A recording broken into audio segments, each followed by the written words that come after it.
오늘은 잘 사는 것의 일곱 번째 시간으로 잘 사는 것은 선을 베푸는 것이다 라는 주제로 말씀을 드리려고 합니다.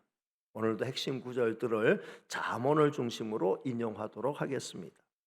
자, 먼저 오늘 본문 24절 말씀을 같이 읽겠습니다. 시작. 흩어 구제하여도 더욱 부하게 되는 일이 있나니 과도히 아껴도 가난하게 될 뿐이니라. 아멘.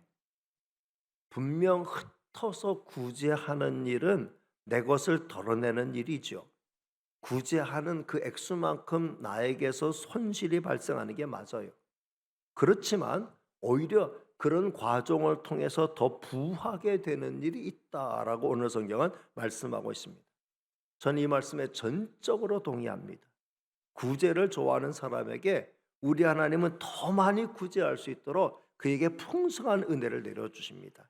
훌륭한 축복의 통로가 되도록 사용하신다는 말씀이죠. 반면에 과도하게 아껴도 그리고 그래서 구제하는 일에 인색하게 되면은 오히려 더 가난하게 되는 일이 발생합니다. 여기 과도하게 아낀다라는 말은 절약하면서 근검하게 산다라는 의미는 아니죠.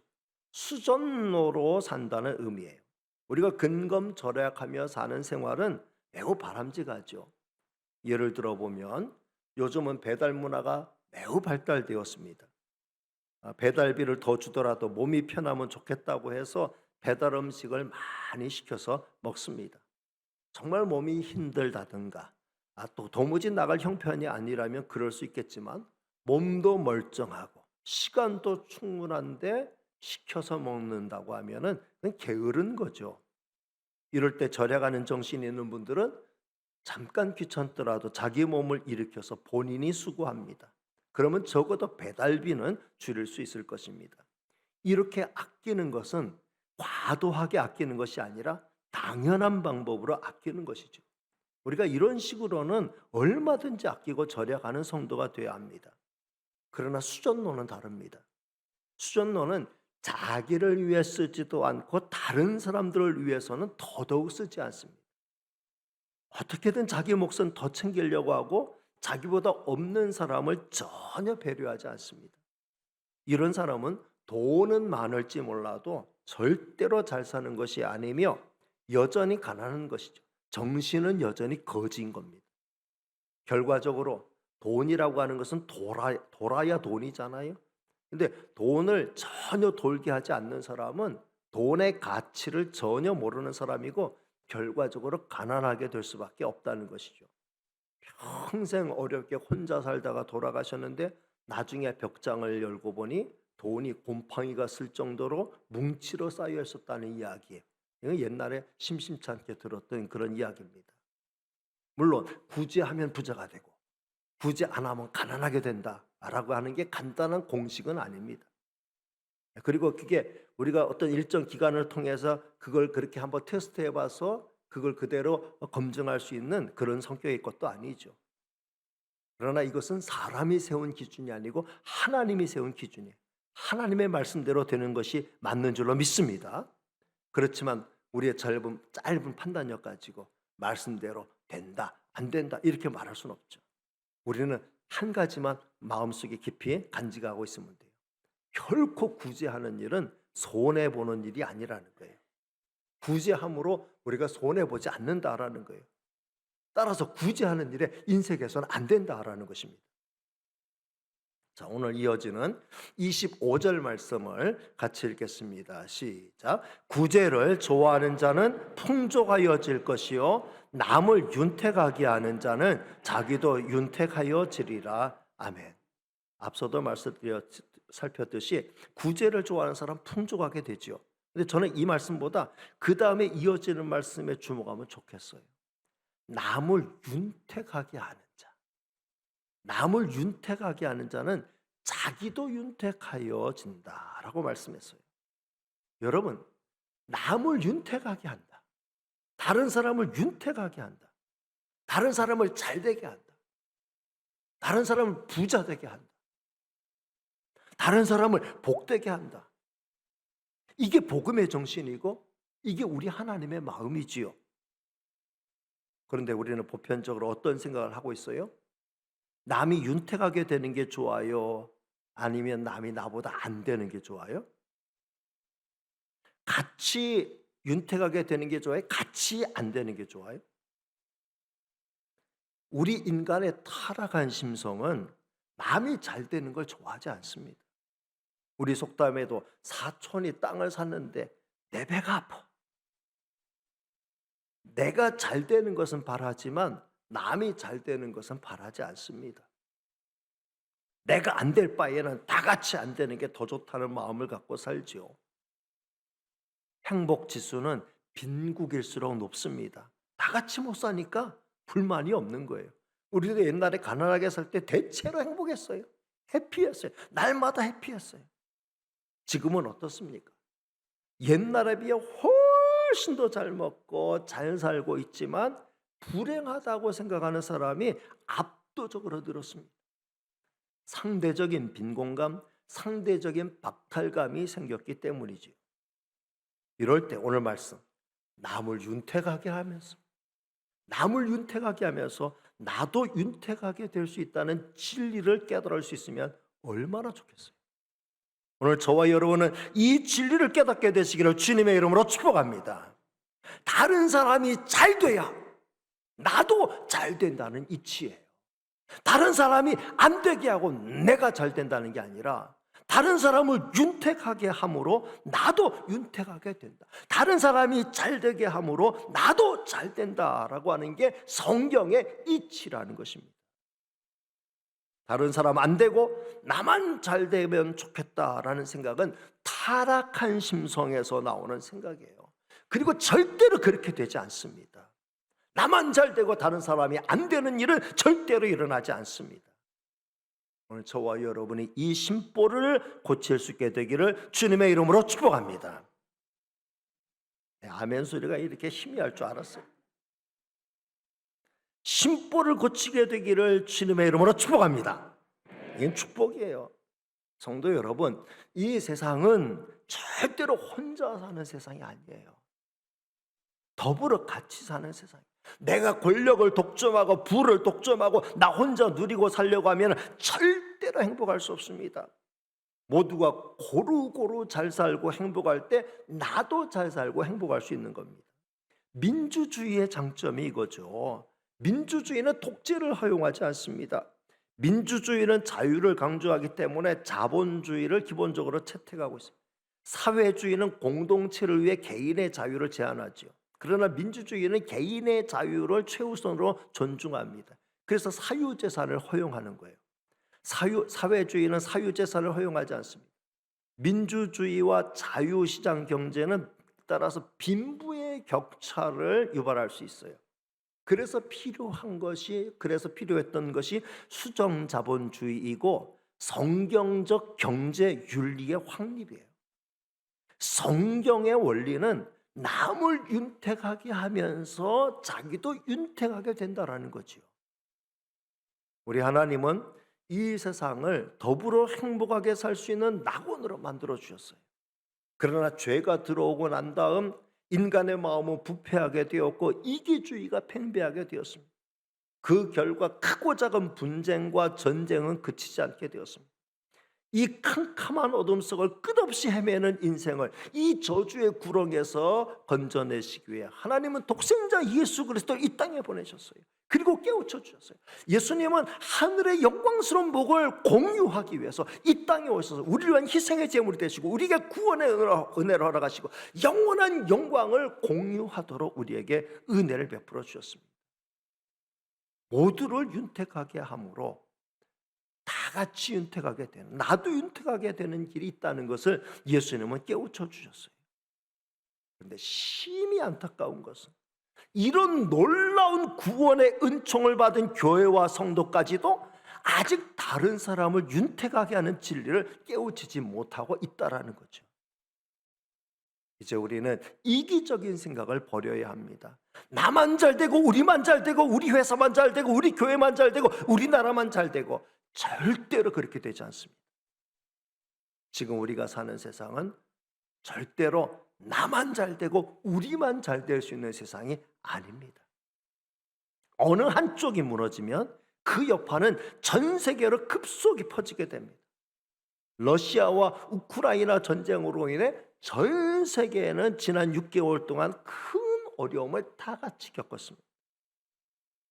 다른 사람을 윤택하게 하는 자는 자기도 윤택하게 되는 줄로 믿습니다. 그렇게 사는 저와 여러분이 다 되시기를 주님의 이름으로 축복합니다. 자, 26절 말씀을 같이 읽겠습니다. 시작. 곡식을 내놓지 아니하는 자는 백성에게 저주를 받을 것이나 파는 자는 그의 머리에 복이 임하리라. 아멘. 사재기를 비판하는 말씀이지요.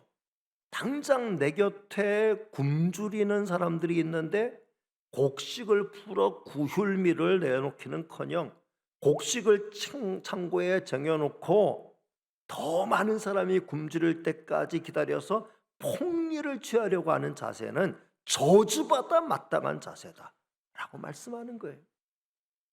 다른 사람의 어려운 형편을 이용해서 더 큰 몫을 챙기려고 하는 자세는 하나님이 매우 싫어하는 자세입니다. 반대로 그때 내가 조금 손해를 보더라도 내다 파는 사람은 그 머리에 복이 임한다라고 말씀했습니다. 머리에 복이 임한다는 말씀은 머리끝부터 발끝까지 다 잘 된다는 말씀이에요.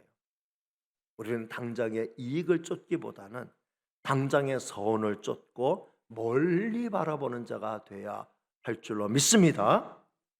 재물의 노예가 되면 안 돼요. 재물의 노예가 되면 재물과 함께 패망하게 마련이에요. 반대로 의를 베풀면 번성하게 되어 있어요. 28절 말씀을 같이 읽겠습니다. 시작. 자기의 재물을 의지하는 자는 패망하려니와 의인은 푸른 잎사귀 같아서 번성하리라. 아멘. 재물을 의지하고 어떻게든 수단과 방법을 가리지 않고 더 많은 재물을 얻으려고 하고 다른 사람의 약점을 이용해서 더 많은 재물을 얻으려고 하는 태도는 매우 나쁜 짓이라는 거죠. 그런 사람은 절대로 잘 될 수 없다라는 거예요.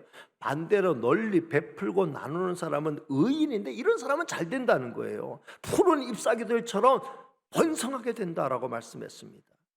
지금 이 장마철 지나고 요새 또 비가 많이 오다 보니까 날씨는 아주 덥고 하다 보니까 이 교회 뒤편 숲은 열대 우림을 방불케 할 정도로 무성해지고 있어요. 푸른 잎들이 막 무성해져요. 의인이 이렇게 번성하게 된다. 의인이 이렇게 잘 될 것이다. 남을 베풀며 나누는 사람이 오히려 이렇게 잘 될 것이다. 하나님은 말씀해 주셨어요. 이 사람이 꾸며낸 말이 아니에요. 오늘 하나님의 말씀이 이 말씀이 진리인 줄로 믿습니다. 저와 여러분은 진리를 따라 살아가야 하는 성도잖아요. 우리가 이렇게 잘 되는 방법이 있는데 남을 윤택하게 함으로 어려운 이웃들을 도와줌으로 그들도 살리고 나도 더불어 잘 살게 되는 이 진리를 깨우쳐 주셨는데 이 진리를 가슴에 품고 사는 저와 여러분이 되시기를 주님의 이름으로 축복합니다. 자, 30절 말씀도 같이 읽겠습니다. 시작. 의인의 열매는 생명나무라 지혜로운 자는 사람을 얻느니라. 아멘. 재물을 나눌 줄 알고 베풀 줄 아는 자가 의인인데 그들의 열매는 생명나무가 된다. 영원한 생명을 얻게 된다. 그리고 더 나아가서는 사람을 얻느니라 그랬어요. 지혜로운 자는 사람을 얻느니라 그랬어요. 여러분, 인생을 살아가면서 좋은 사람을 주변에 많이 두게 되는 것보다 더 좋은 게 없어요. 베풀며 나눌 줄 아는 사람 곁에는 항상 많은 사람이 함께해요. 그러나 반대로 나눌 줄 모르고 자기 배만 위하는 사람은 사람이 다 자기 곁을 떠나가게 돼요. 심지어 가족도 잃게 돼요. 아내도 잃게 돼요. 돈만 위하고 재물만 위하면 그 욕심 가지고 살면 나밖에 모르는 사람 되고 다 떠나가게 돼요. 그게 잘 사는 인생이에요? 절대로 잘 사는 인생이라고 말할 수 없죠. 저는 오늘 구제 등 선을 베푸는 사람이 진짜 잘 사는 사람이라는 걸 말씀드렸습니다. 저와 여러분은 하나님의 은혜와 사랑에 큰 빚을 진 사람들이죠. 항상 내가 은혜의 빚을 졌다는 이 빚진 자의 마음을 가지고 널리 베풀고 나누기를 좋아하는 선을 베푸는 성도가 되시기를 주님의 이름으로 축복합니다. 참고로 오늘 말씀과 관련된 잠언의 주옥 같은 말씀들이 있어서 소개해 드리려고 합니다.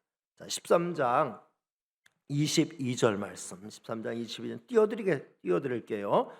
성경 찾아서 줄치면서 읽으셔도 되고요. 13장 22절입니다. 시작. 선인은 그 산업을 자자손손에게 끼쳐도 죄인의 재물은 의인을 위하여 쌓이느니라. 선인은 결과적으로 그 산업을 자자손손 물려줄 수 있어도 죄인의 재물은, 죄인이 수단과 방법 가리지 않고 쌓은 재물은 결과적으로는 의인을 위해서 쌓아놓는 거나 마찬가지. 나중에 의인의 몫으로 돌아오게 된다. 이렇게 말씀한 거예요. 19장 17절 말씀.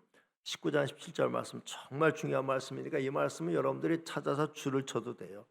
자, 이 말씀 같이 읽습니다. 시작. 가난한 자를 불쌍히 여기는 것은 여호와께 꾸어드리는 것이니 그의 선행을 그에게 갚아 주시리라. 아멘. 정말 놀라운 말씀이 아닐 수 없습니다.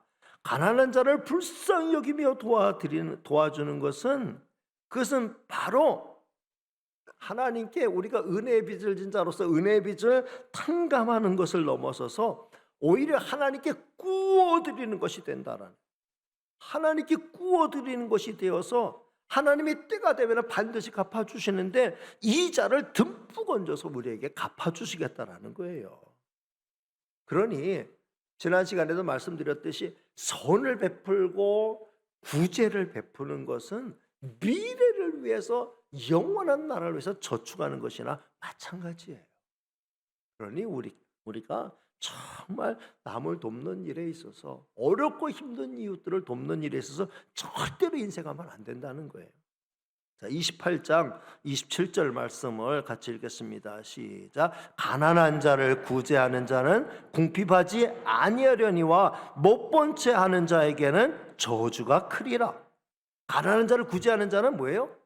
궁핍하게 되지 않는데요. 여러분, 궁핍합니까? 더 어려운 사람들 도와주시기 바랍니다. 가난한 자를 구제하는 사람은 궁핍하게 되지 아니한다. 하나님이 약속하셨어요. 하나님의 말씀이에요. 에이, 뭐가 그래? 여러분, 하나님의 말씀에 대해서 토달고 의심하지 마세요. 이 말씀을 믿고 그대로 한번 실천해 보세요. 그대로 되는가 안 되는가 한번 실천해 보세요.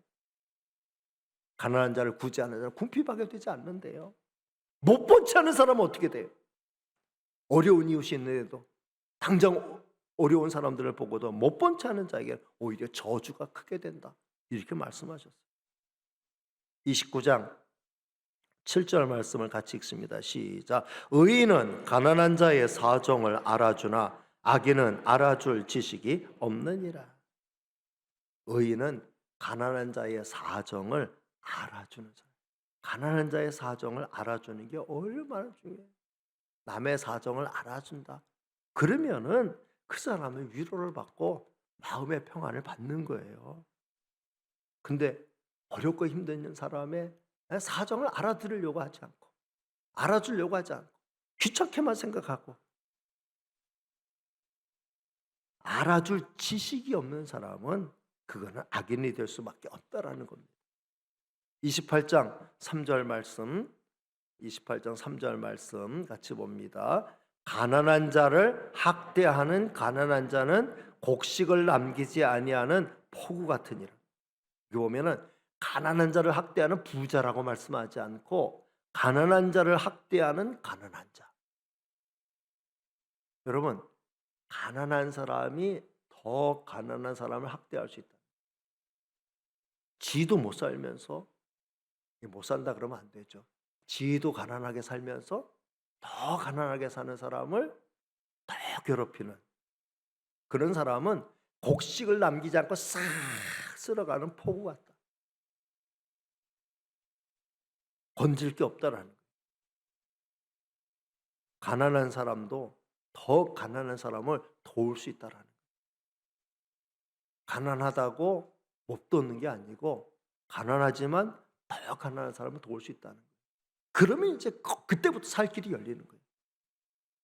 28장 8절 말씀을 같이 읽겠습니다. 시작. 중한 별리로 자기 재산을 누리는 것은 가난한 사람을 불쌍히 여기는 자를 위해 그 재산을 저축하는 것입니다.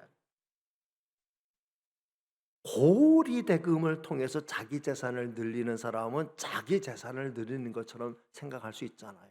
나는 이걸 통해서 내가 악덕 사채업자가 되어서 나는 내 재산을 내가 많이 늘려볼 것이다. 근데 이런 사람은 우리 하나님이 이렇게 말씀하셨어요. 그런 사람은 가난한 사람을 불쌍히 여기는 사람을 위해서 그 재산을 저축하는 거나 마찬가지예요. 나중에 그게 가난한 사람들을 돕고 베푸는 사람들에게로 넘어오게 되어 있다. 그런 말씀이에요. 28장 15절 말씀 같이 읽습니다. 시작. 가난한 백성을 압제하는 악한 관원은 부르짖는 사자와 줄인 곰 같으니라.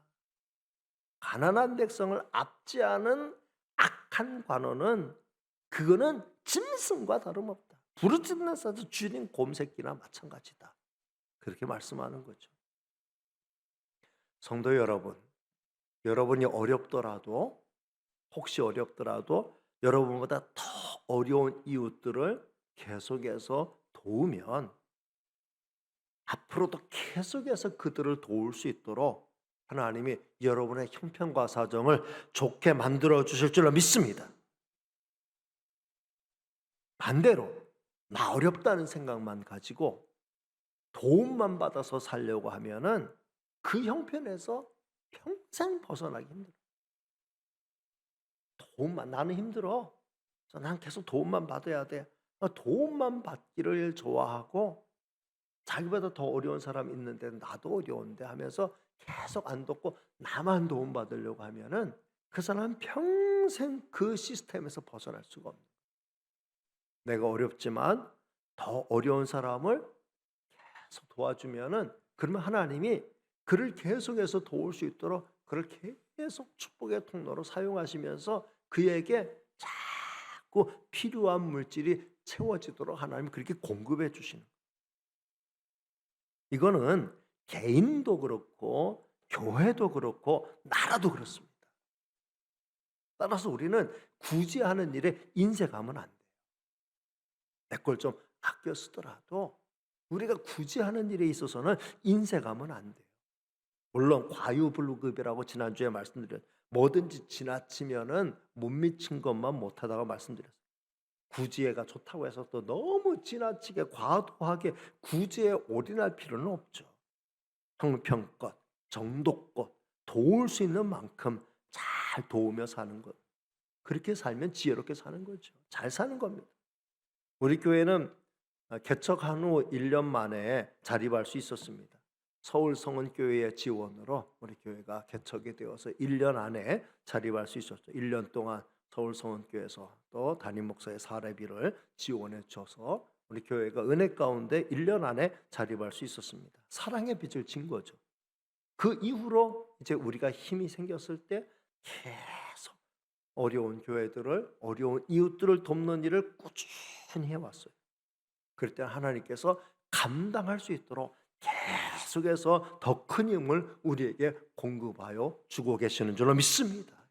사랑의 빛을 우리는 계속해서 갖고 있고 계속 베풀며 계속 도울 수 있는 교회로 하나님께서 계속 우리에게 힘을 더하여 주시는 거예요. 우리가 구제하려고 할 때 한 가지 실제적으로 대두되는 문제가 있는데 구제가 쉬운 것만 아니라는 거죠. 누구를 직접 가서 돕는다라고 하는 것은 참 힘든 일이에요. 그래서 여러분들 구제헌금 하시면 교회가 그걸 가지고 어려운 이웃들을 향해서 계속 꾸준히 계속 돕고 있습니다. 국제기아 대책기구나 유니세프 등을 통해서 돕는 것도 지혜로운 일이죠. 내가 직접 어려운 사람 찾아가서 돈 몇 푼 주고 또 어떻게 도와주는 그것보다는 그런 기구를 이용해서 도울 수 있으면 그것도 지혜로운 방법이 되는 거죠. 그리고 중요한 건 구제는 돈만 가지고 하는 거는 아니라는 겁니다. 얼마든지 재능 기부를 한다든지 노력 봉사를 하든지 해서 도울 수 있어요. 어려운 이웃들을 도울 마음만 있으면 언제든지 도울 수 있는 기회들을 만들어낼 수 있다는 거죠. 열정페이가 가능하다라는 거예요. 항상 돕겠다는 마음을 가지고 사는 게 중요하다라는 걸 말씀드립니다. 성도 여러분, 구제는 이 땅의 복은 물론이고 하늘의 복을 쌓는 일이에요. 하늘에 투자하는 일이에요. 가장 지혜로운 일이고 가장 잘 사는 일입니다. 열심히 손을 베풀고 또 열심히 구제하면서 하늘의 복과 땅의 복을 풍성히 받아 누리는 성도들 다 되시기를 주님의 이름으로 축복합니다. 기도하겠습니다. 은혜로우시고 사랑 많으신 하나님, 우리가 선을 베풀며 구제하면서 살아가는 게 우리가 잘 사는 것이다 라고 하는 거 깨우쳐 주셔서 감사합니다. 어쨌든 아껴서 쓰고 남도 돕지 않고 내 것만 잘 채워가면은 그걸로 내가 잘 될 줄 알지만 그것이 잘 되는 것이 아니다. 베풀며 나누는 삶을 지속적으로 이어갈 때에 그럴 때 네가 잘 사는 것이다. 잘 되는 것이다. 남을 윤택하려고 할 때 너도 윤택하게 되는 것이다 라고 하는 진리를 깨우쳐 주셔서 감사합니다. 우리는 미련하게 남 윤택하게 되는 건 바라지 않고 나만 윤택하게 되기를 바라는 미련을 떨었습니다. 복음의 가치도 모르고 하나님의 뜻도 모르고 욕심쟁이로 이기주의로 살아왔습니다. 불쌍히 여기시고 도와주옵소서. 미련함에서 벗어나게 하여 주옵시고 정말 복음의 정신을 따라서 우리 주님이 우리에게 보여주셨던 그 사랑의 정신을 따라서 베풀며 나누며 공유하며 더불어 잘 사는, 남을 윤택하게 하면서 나도 윤택하게 되는 이 진리를 따라 살아가는 저희가 되게 하여 주옵소서. 모든 말씀 예수님의 이름으로 기도하옵나이다. 아멘.